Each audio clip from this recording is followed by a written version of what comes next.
मित्रों नमस्कार, मैं आचार्य धीरज बलूनी डिवाइन कोश चैनल में आपका स्वागत करता हूं। आज हम आपको जानकारी देंगे पाताल लोक और नागलोक के देवता नागराज और नागों के त्यौहार नागपंचमी के संबंध में। बहुत पुराने समय की बात है।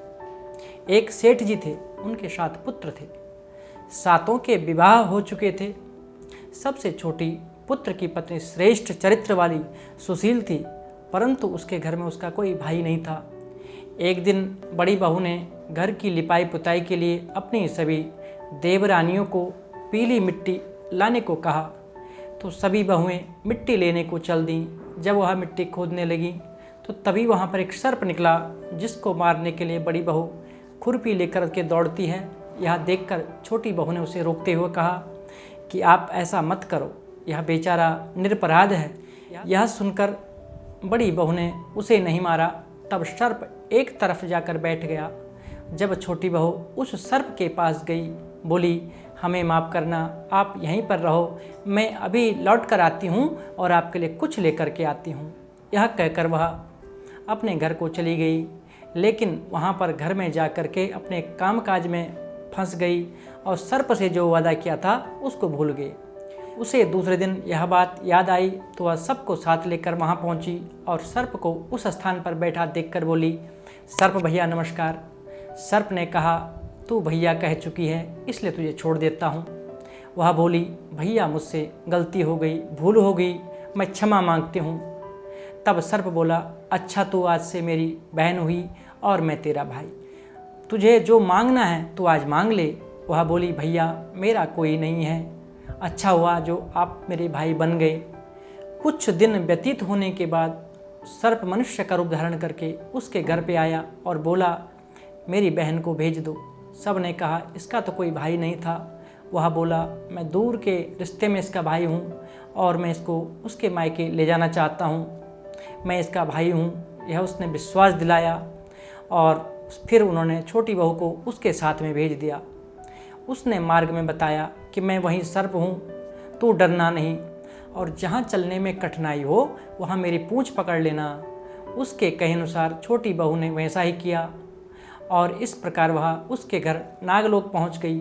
वहाँ के धन ऐश्वर्य को देखकर वह चकित हो गई। एक दिन सर्प की माता ने उससे कहा कि मैं एक काम करने के लिए बाहर जा रही हूँ, तो अपने भाइयों को दूध पिला देना। उसे यह बात ध्यान न रही। उसने गर्म दूध सर्पों को पिला दिया, जिससे सर्पों का मुंह जल गया। यह देख करके सर्प की माता बहुत क्रोधित हुई, परंतु सर्प के समझ आने पर शांत हो गई। तब सर्प ने कहा कि बहन, अब हमको बहन को उसके घर भेज देना चाहिए। सभी ने बहन को भेजने की तैयारी की। उसे बहुत सा सोना चांदी जवाहरात वस्त्र आभूषण दे करके उसको घर में विदा किया। इतना ढेर सारा धन देख करके बड़ी बहू ने ईर्ष्या से कहा, भाई तो तेरा बड़ा धनवान है, तुझे तो उससे ज़्यादा से ज़्यादा धन लेना चाहिए था। जब सर्प ने यह वचन सुना तो काफ़ी वस्तुएं सोने की और ला करके दे दी।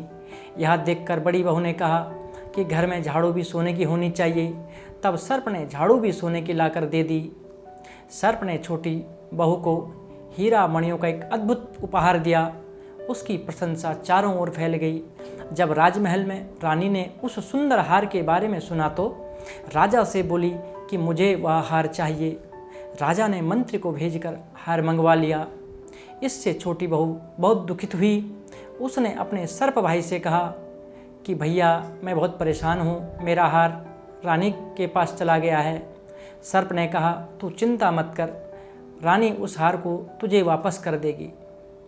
इस प्रकार से जब रानी उस हार को पहनने लगी, जैसे ही रानी ने वह हार पहना, वह सांप बन गया।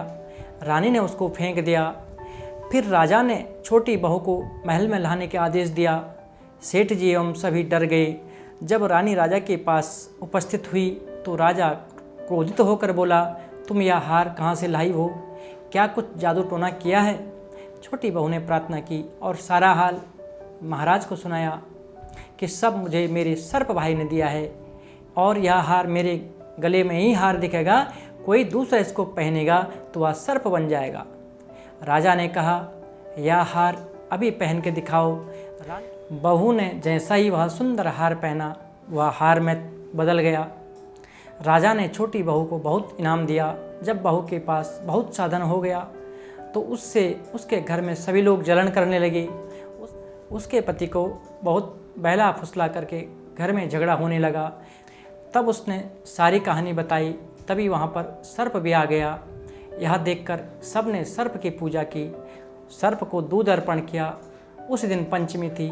तब से इस पूजा और त्यौहार की परंपरा शुरू हुई और यह त्यौहार नागपंचमी के रूप में विख्यात होने लगा। मित्रों, आज हमने आपको जानकारी दी नागपंचमी की कथा के संबंध में। यह कथा आपको कैसे लगी, इसके लिए आप हमारे वीडियो को लाइक करें, शेयर करें, हमारे चैनल को सब्सक्राइब करें और पुनः बहुत जल्दी आपके सामने नई जानकारी के साथ उपस्थित होंगे। तब तक के लिए नमस्कार, धन्यवाद।